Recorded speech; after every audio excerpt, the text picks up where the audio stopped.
Welcome back to Phoenix English classes. Today we are going to start this session with practical aspect of analysis of sentences. This topic is important for all the students from class 9th to 12th of all the boards, because it deals with the importance of writing correct and good sentences. See, the basic unit of language is sentence. We learn a language only because we wish to understand what is being spoken by others, or we wish whatever we speak should be well understood by others. So, with a view to making your writing correct, because most of the part of your language study is assessed through pen paper test, through written examinations, this sentence writing becomes very important. Once you started composing your own sentences in the way you want, in a correct manner,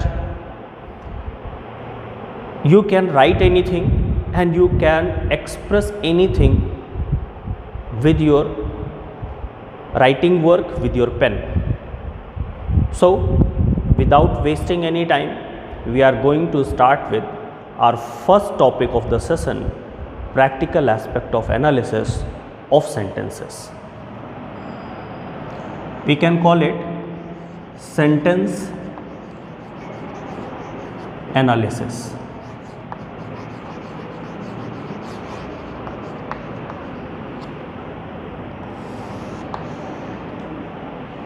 When we talk about English, when we talk about this language, which is most probably your second or third language, whatever it is an acquired language and you have to take great pains to learn it. Because generally we start with our mother tongue, and the people who live in North India, their mother tongue is mostly Hindi. Hindi is one of the very beautiful languages in the world, and those who can analyze, who can diagnose language, who can diagnose the sentences, they can well understand that Hindi is object oriented language.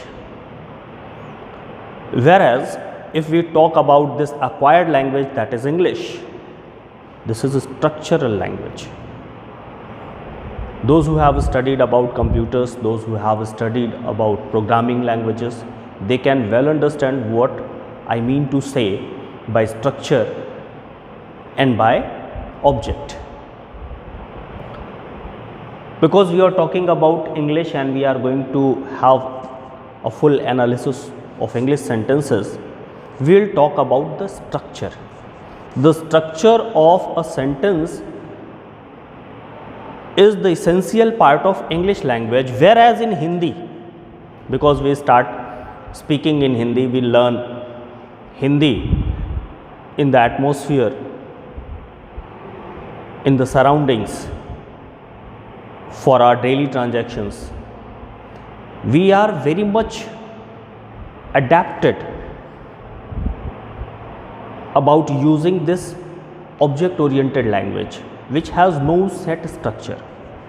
This is the difference that will always make learning of such a language like English difficult for the Hindi speaking people, because we unknowingly know about a language which is object oriented, which is free from any kind of a structure. You may write any part of the sentence anywhere and it will give the same expression, the same impression as you wish to have.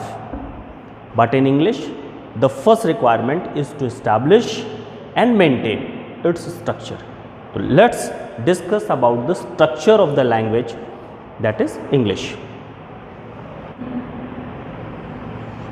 First we will start with structure.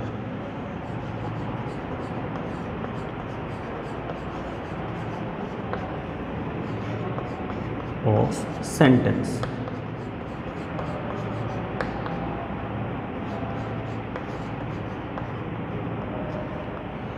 When we talk about English language, there are four basic structures: affirmative, negative, interrogative and interrogative negative.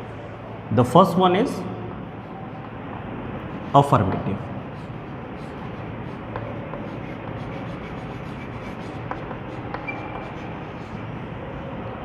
Second one is negative. Third one is interrogative. And the fourth one is interrogative negative.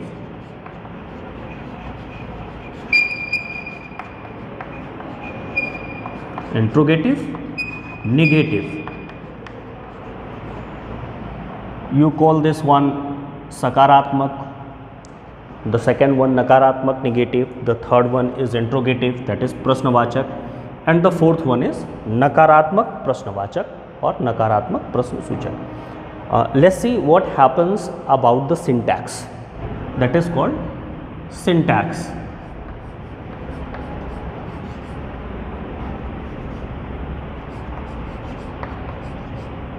That is order of words in a sentence.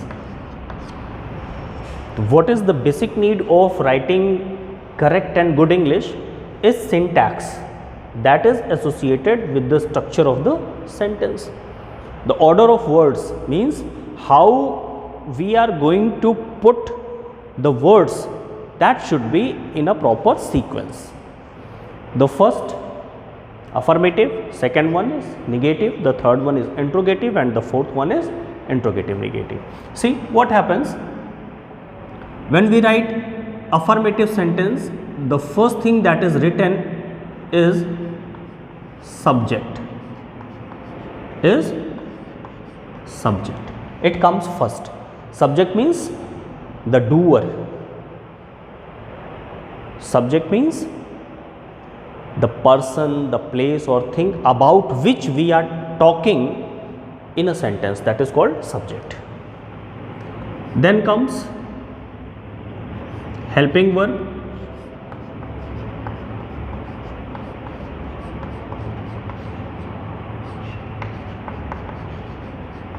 then comes main verb,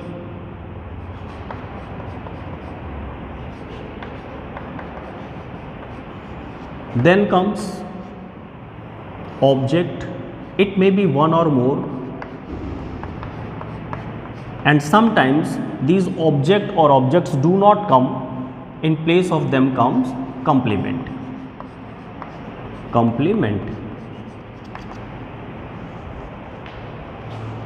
We can write these objects and complements like, because they may come, they may not come. They can be objects or object. There can be one object or there may be two objects, but they can never be three. Object and complement, whatever comes.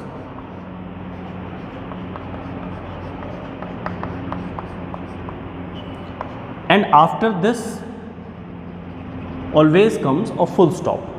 The full stop shows that the sentence is affirmative or negative. These two sentences are written with the punctuation full stop to the end of the sentence. The next is negative. Now we can shorten these words.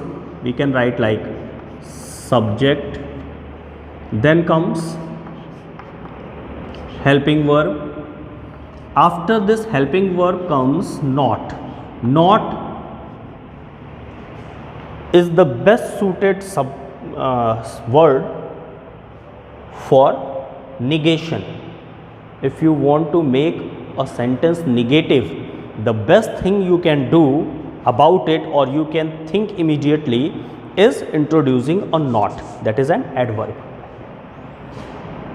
Then main verb, then comes object, it may be one or two, or complement,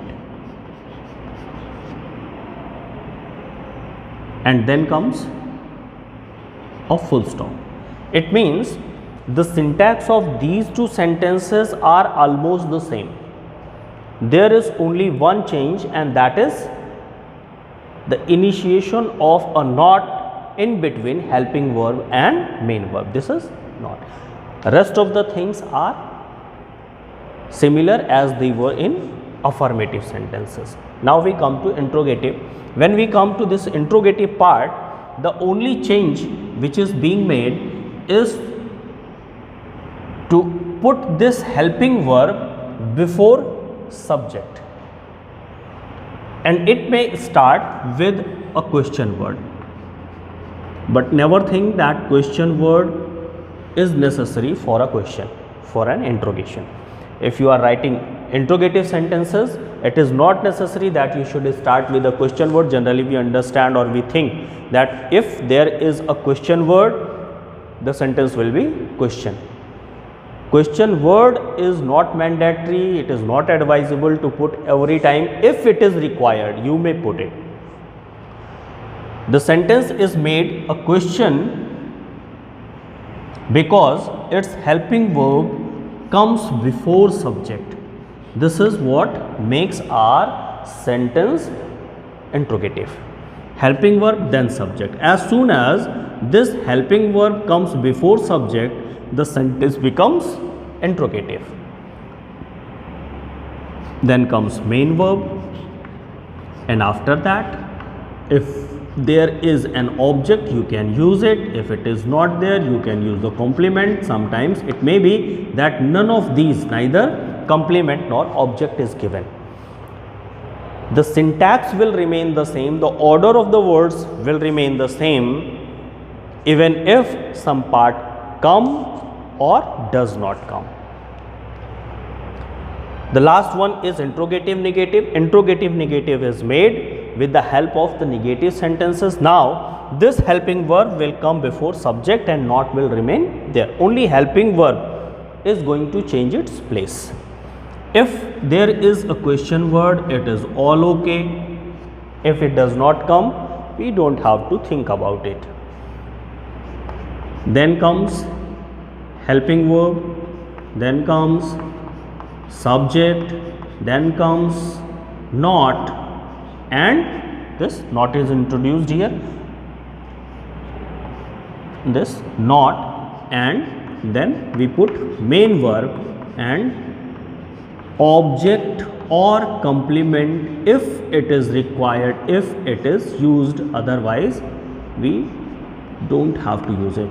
At the end of these two sentences, interrogative and interrogative negative, we put a question mark, the sign of interrogation. The first to use full stop.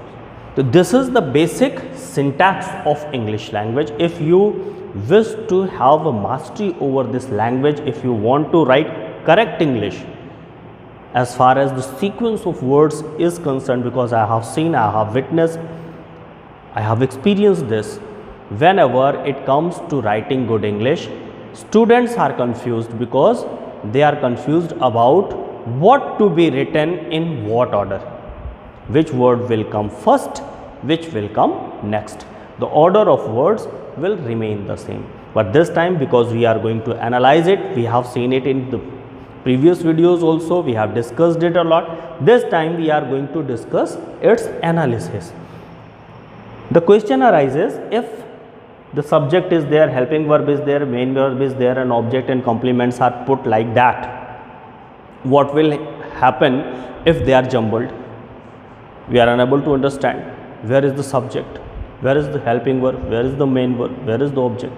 What will be the process, what will be the trick to recognize this is the subject, this is the predicate, this is verb, and this is object. To recognize all this, there is a very simple trick. You can always use it. There are certain questions.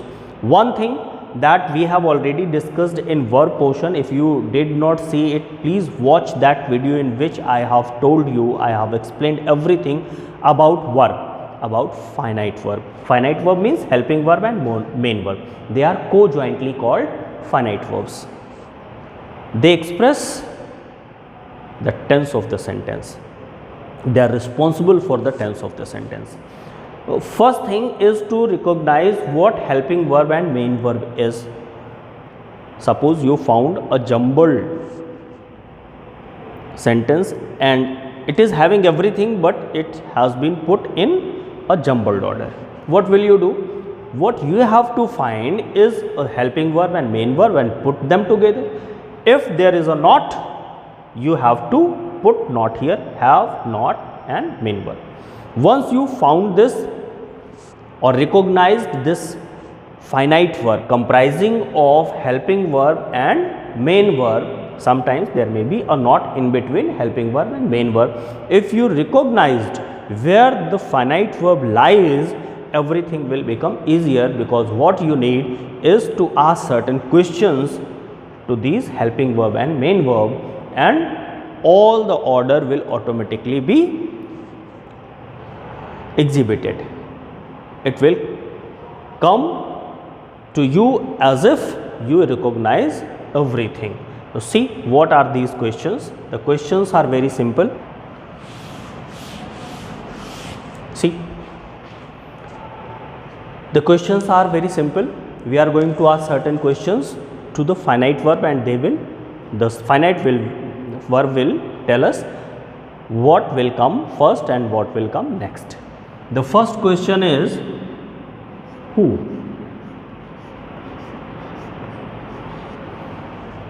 You will ask who. To whom? To the finite verb. As soon as you ask a question who to the finite verb, it will tell you where the subject lies. It will tell you about the subject. The first thing, the first part of any of these sentences can be found with the help of a question who. As soon as you will ask who, the subject will come to fore. The second thing you do is to put the finite verb. This is not a question, this is only the placement. At second place, you will put that finite verb to which you are asking your questions. The third thing,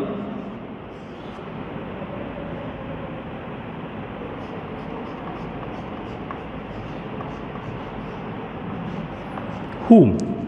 This question will bring out object, that is living object. Mark the words. As soon as you ask a question whom to this finite verb, the answer should be a living object. If there is an answer, that answer will be a living object.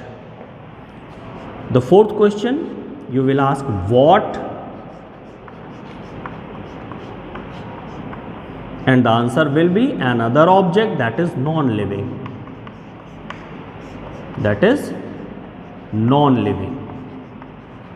Now you got both of the objects. If any of them is present in the given jumbled group of words, you will find it asking these two questions from the finite verb.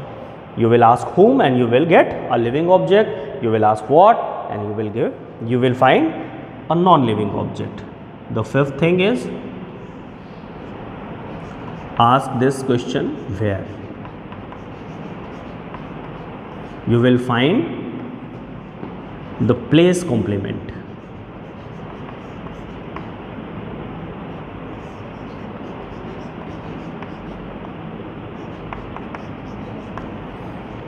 And ask the last question, that is when,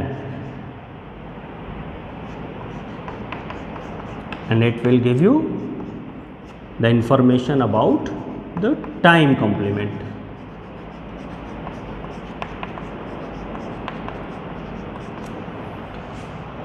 At times in the sentences, if they are complex, and in certain cases in simple sentences also, these where or when can be put even before you are going to write the subject. It is according to the need. This where and when may be put here, generally they are put here, but to give some extra emphasis or to show the importance of this part, you can put them even before your sentence gets start with a subject.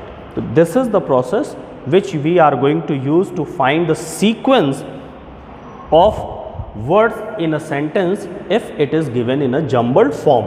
Let's see an example of such a case where you got a jumble and you are going to put it in a correct manner according to the syntax and order of the words which is allowed in English language.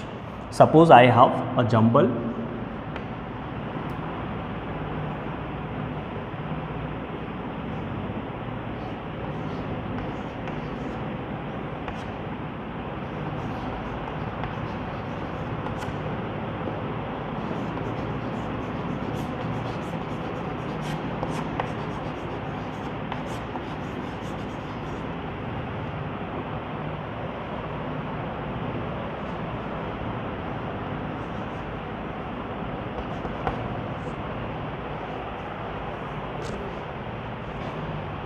This is the jumble part. All the parts are written here, but it is not in a sequence, and if you put them like this, erasing these slashes, you will find a rose gives every day me she, and this does not have any meaning. Although all the parts of a sentence that has a complete sense in itself are put here, but because it is not arranged according to the structure which follows a strict syntax, it does not give any sense to you. Now we are going to use this trick. First we have to find out where lies our finite verb. What we are going to find? Where lies our finite verb. The only thing that is written as a verb is gives, and this shows us that the sentence is in present indefinite tense. As soon as you find any part there, any word there which is expressing about the tense of the sentence, that is finite verb. Now we are going to ask all the questions with this gives. Who gives? She gives, because a rose cannot give anything, and me is an object, it can never be a subject. If it is written in objective case, how can it be a subject? She gives. Who gives? She gives. Now comes finite verb, gives. Whom? What does she give and whom does she give? They are the two questions. Whom does she give? To me. Whom is a living object, and this is the object which is living. Now we shall ask what? What does she give to me? A rose. A rose. Where there is no information about any place, we will leave this part. When does she give me a rose? Every day.